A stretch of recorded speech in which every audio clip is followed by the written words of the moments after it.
Greetings. Hey sister, how you doing? Did you know that you're beautiful, beautiful? Hey sister, there ain't no choosing.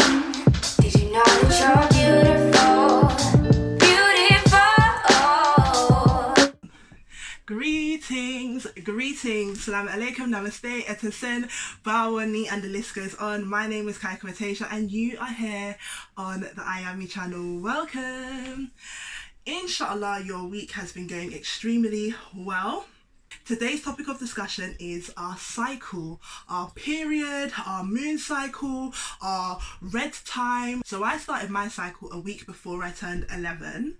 It was a Friday. I had just studied sex ed like weeks beforehand, so I had a scientific idea of what was going to go on. Plus I knew that there was something that happened with the women in my family and they would be wearing pads. I knew that little green always pack meant something. So I told my brother, can you get Ma for me? I was a little bit freaked out, but I also thought like, ooh, I'm becoming a woman. This is my initiation stage. So I told Ma, she said to like go jump in the bath.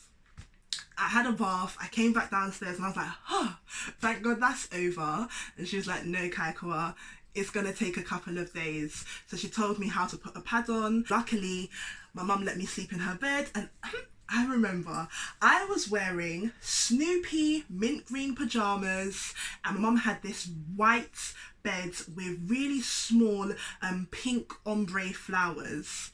So I had my pad on, I was going to sleep with my mum. I don't know, cut a long story short, halfway through the sleep, I had bled through the pants, I had bled through the pajama, I had bled through the bed coverings, I had bled through the sheet. But, you see that pad?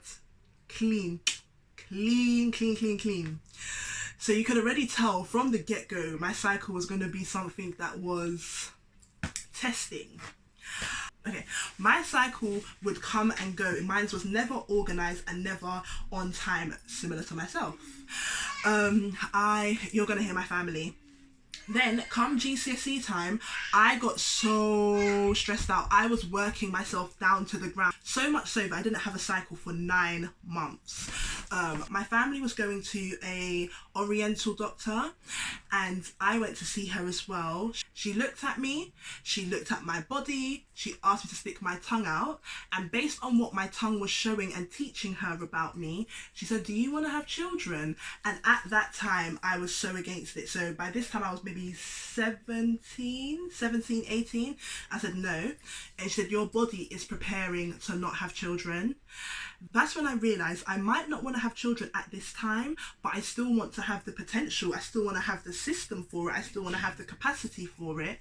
So she gave me these little black pills, and within 2 days, keep in mind I didn't have my cycle for 9 months, within 2 days my cycle came free and flowing and crimson, and that lasted for about a year. So yeah, this is when I went to Jamaica when I was 19, and my cycle started to act a bit funny. It wasn't coming the way it normally used to. So I was sharing this information with my nan, and with that being said, my nan put me onto this Molasses.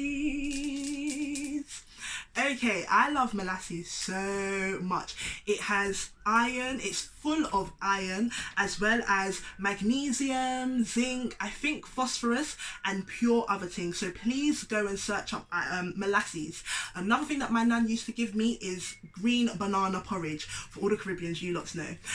These foods are very iron intensive. So this is one of my first tips. Consume Molasses. I drink this between 3 to 4 days before my cycle comes, just so that I have enough nutrients in my body to allow for it to take place. So I drink it 3 ways. One, as an alternative to Guinness Punch.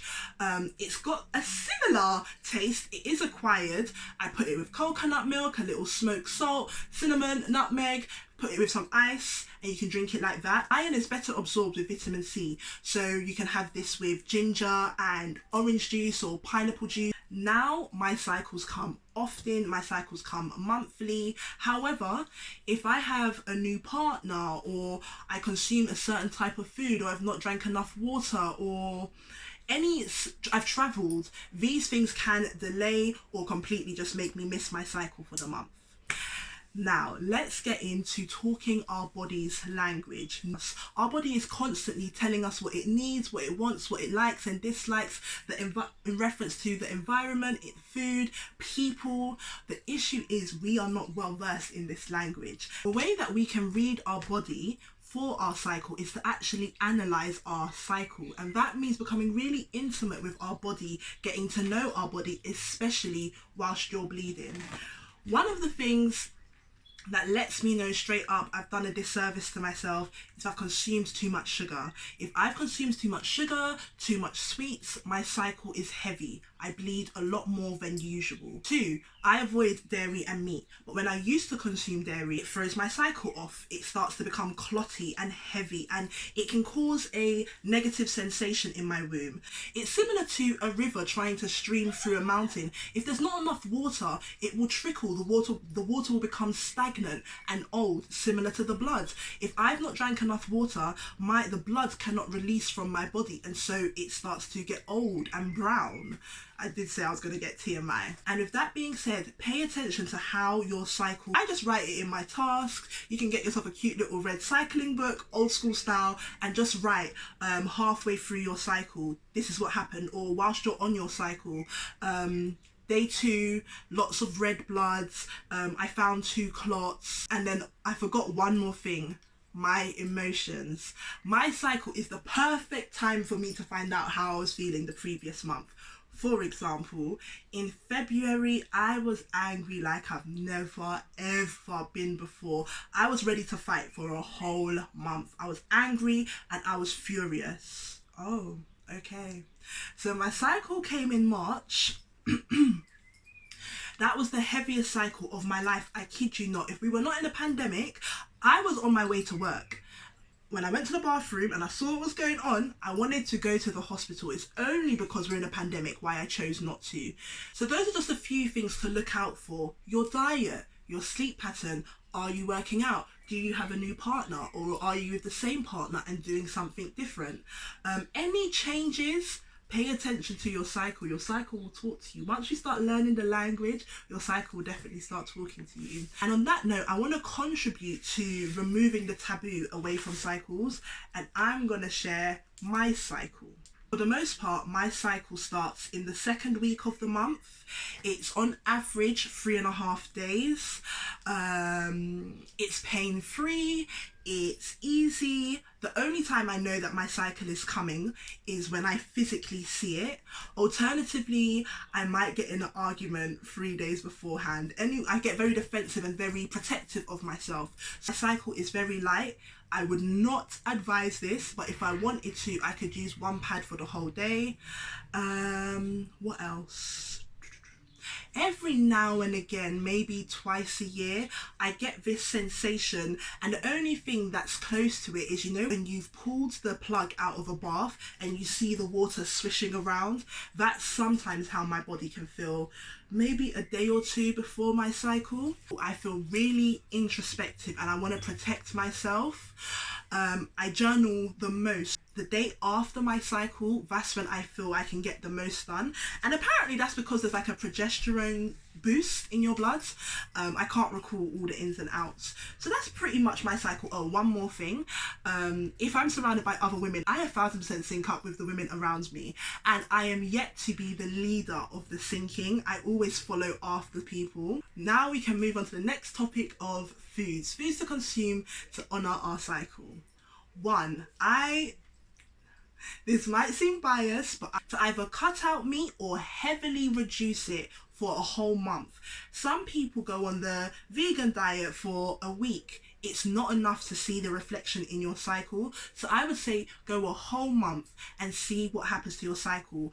I'm going to put my neck on the line and say that it's going to reduce in pain. It's going to reduce in the amount that you bleed. Both meat and dairy are fed a lot of hormones, and again, you know how I always talk about energy, it crosses over. That means when you're consuming the product, you're also consuming synthetic hormones alongside your own hormones, and it's a lot for your body to handle. So oftentimes that's why our body flares up during our cycle. Another thing is to reduce your sugar. Reduce your sugar intake and try natural alternative versions of sugar. Fruits, Dates are really sweet. Replacing white granulated sugar for coconut sugar. I know it's expensive, girl, but coconut sugar or date sugar or honey or agave. This is a similar process with salt as well. It extracts from your body. So alternatively, you can have celery salt, you can have pink Himalayan salt, you can have rock sea salt. This should help you amp up your iron, amp up your vitamin C. Both of them combined together will help you to produce a lot more hemoglobin and absorb oxygen in the blood, which is needed so that your reproductive system can move accordingly. Another thing is to drink nettle tea and raspberry leaf tea. Now, I didn't bring it, it's downstairs in the kitchen, but nettle tea and raspberry leaf tea are really good herbs. They support womb health. They're just overall good for our reproductive systems, women's reproductive systems. So I would highly suggest that you make these into teas. So that's food. Now let's talk about movement. So Kemetic yoga and womb yoga is something that I've really seen the benefits from, especially over the last year. The people that taught me about it was obviously Queen Afua.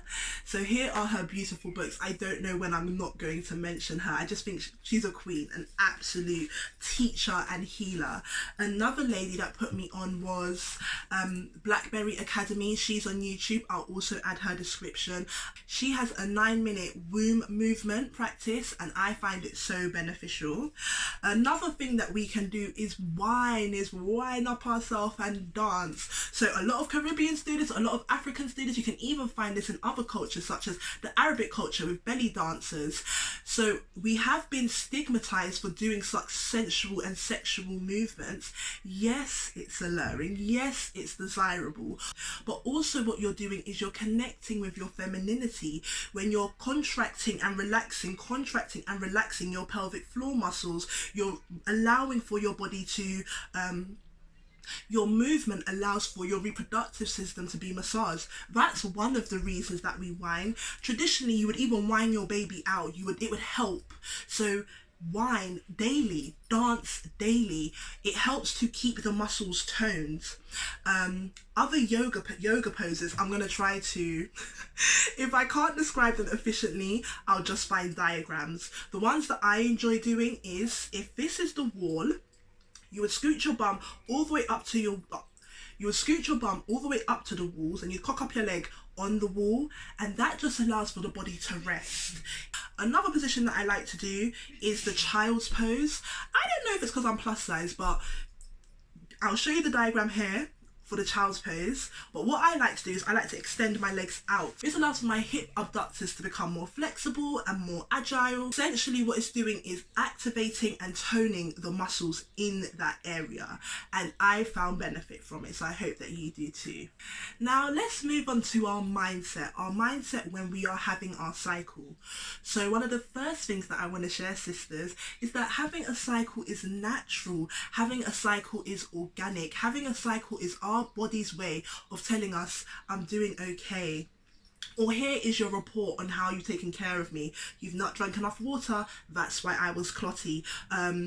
You had too much chocolate, that's why I was heavy. And I just want to completely remove the idea of it being a time that you should feel guilty about or uncomfortable or want it to be gone. I know that cycles can be sometimes, I know that bleeding can be sticky and uncomfortable, especially especially when it's hot. Nonetheless, I like to use my cycle as a time of reflection, as a time that I can breathe and be and not focusing on doing. I think that's so important. A lot of women are going through pain. A lot of young sisters are struggling through their cycle. And so let this be like a cheeky time that you don't have to give it 100%. Maybe treat yourself. Maybe perform rituals for yourself. So it could mean that the first day of your cycle you only work half the day because you know that it would be too much otherwise, or you take yourself out to the cinema, not that we can during this pandemic, but find something, a bubble bath, painting your nails, giving yourself a foot massage, reading a book, learning a new skill. So it could, learning a new skill, that would be a really interesting one. And finally, we've reached the miscellaneous section. The first thing is this poem that I so enjoyed. I'm going to link it below as well. There's pure links I've got to put down there. Another thing that I absolutely have to share, sisters, there's a company, I can't say their name, but I would imply it. It begins with A, ends with S. It is a 6-letter word. It's synonymous for consistently. Okay, hopefully you've gathered it by now, like the brand that most people use in the UK. I put this pad on shortly after leaving work and I was on my way back home. The journey at that time was about 2 hours. I got to my boyfriend's house at the time and he was asking for me to stay over, but I couldn't because my body was in excruciating pain and I had bled through that pad in 2 hours. I didn't understand what was going on. So anyway, got back home late at night, changed back to my normal non-branded pads, and then my cycle returned back to normal. I'm saying all of that to say this, sisters, please avoid that brand.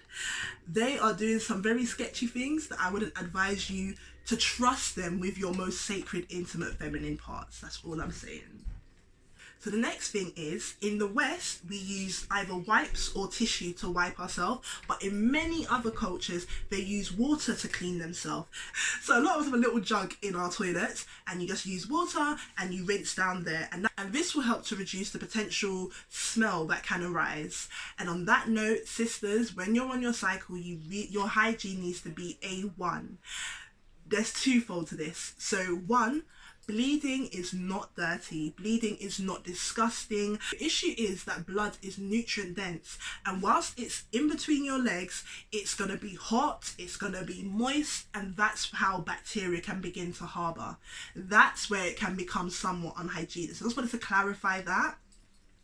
With all that being said, during your cycle, please shower at least twice a day. Another practice that many of us use is to wear a muumuu. I don't know what the actual name is, like a muumuu, or Somalians call it a bati, like a house dress. Let me get mine, hold on. Right, so this is one of my muumuus. It's big, it's long. It allows for you to just be comfortable and spacious. You ain't got to worry about your clothes being tight up. On your cycle, you don't need that stress and you don't need that wahala. So I would highly recommend finding something that is loose fitting, something that's comfortable, so your body can feel at rest. Oh, there's so much to get through. Okay, let's talk about the products that I use. These are the pads that I use. They're called Gift. Sisters, it's like a hug for your yoni. It's soft, it's plump, it's comfortable. They use organic cotton. What does it say here? Oh, we've combined the benefits of ancient herbal treatments and the latest technology to provide you with the best possible sanitary protection. Anyway, I use these, but I'm aware that these are not eco-friendly. I'm aware that these aren't the best solution. So years ago, I purchased my first ever, is this a moon cup? Well, anyway, it comes in this packaging and this is it.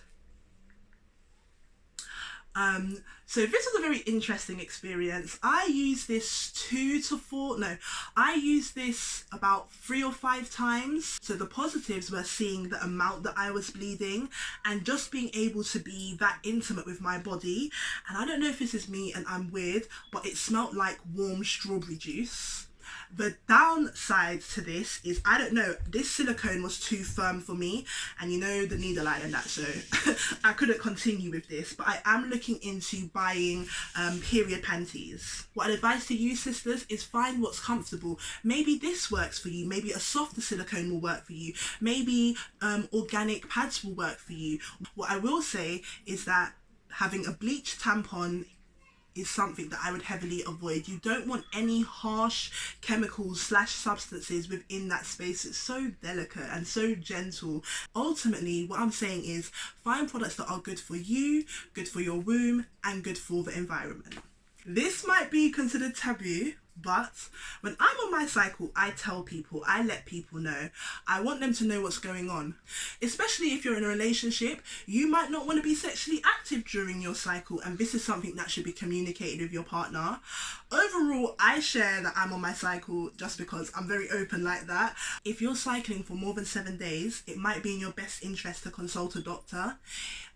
You might not just be cycling, there might be potential cysts or fibroids that are bleeding, so that definitely needs to be something that's checked out. And on a lighter topic, when you're on your cycle, I personally only wear black panties, but I also think it'd be fun to wear like the most quirky, most colourful panties as well, and have panties that are separate for that time, because if they get stained, it's fine, you only use them for that allocated week.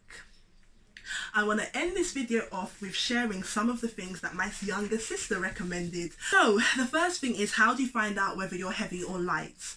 On average in the UK, they say to change your pads every 2 to 4 hours, your pad / product. So if you're having to do it more than 2 to 4 hours, you can assume that you're heavy. If you could manage to do it for longer, assume that you're light, but also give yourself time. My cycle was considerably heavier when I was younger. It has lightened up now because as I've grown. My sister also mentioned that young girls might want to know where to put the pad exactly, and again, that's all very self-focused. It depends on how your body is situated. Are you plus size? Are you slim? Do you have a thigh gap? How do you sit? Do you sit cross-legged? Do you flip one of your legs over? All of that means something. Are you putting your pad on for the daytime or the nighttime? If you're putting your pad on for the nighttime, what type of sleeper are you? A side sleeper, back sleeper? Do you sleep on your front? These will all help you to decide. Young sisters, the ones that have just started their cycle, unless you're wearing leggings, people can't see the pad that you're wearing. It's not as bulky as you think it is, especially when you found the right one for your body type and your body size. It can be very, very discreet, so don't worry about wearing jeans and people knowing that you're on your cycle. It's very, very unlikely. Okay, she said always get the wings. I don't know, them wingless pads to me are useless. Always get the wings for extra security. She's mentioned here lying on your side. Lying on your side is supposed to alleviate cramps. Also using a hot water bottle. The last 2 things that my sister said was orange juice makes your cycle come quicker. So if you know that you're going to be having a sleepover or you're going on holiday, you want to go swimming, you can assist what time it comes. You should sleep on your side whilst you're on your cycle. Apparently it's supposed to alleviate pain. I know whether it's my cycle or not my cycle, because I'm bottom heavy, I use a pillow. I'll just give you an example. I use a pillow like this, but it's really, really long, and I just wrap myself in it and put it in between my legs, and that helps so much as well. Okay, sisters, so I really hope this video has been helpful. Overall, reduce your meat, reduce your dairy, sugar and salt, increase vitamin C, increase green leafy vegetables, increase your water, increase your iron. Oh my gosh, how could I forget? And be mindful of your emotions. Adjust your mindset if there's any stigma attached to it for cultural or religious reasons. Bleeding is natural, sisters. Bleeding is beautiful. Our blood is a genetic infused parcel to tell our body how to formulate. It is a ancestral liquid that continues through all of us. So don't be embarrassed that you release it every month. If anything, you should be proud of yourself and proud of your body. So I'm off to eat peanut stew and omoro. I hope I pronounced that properly. Rice balls. Please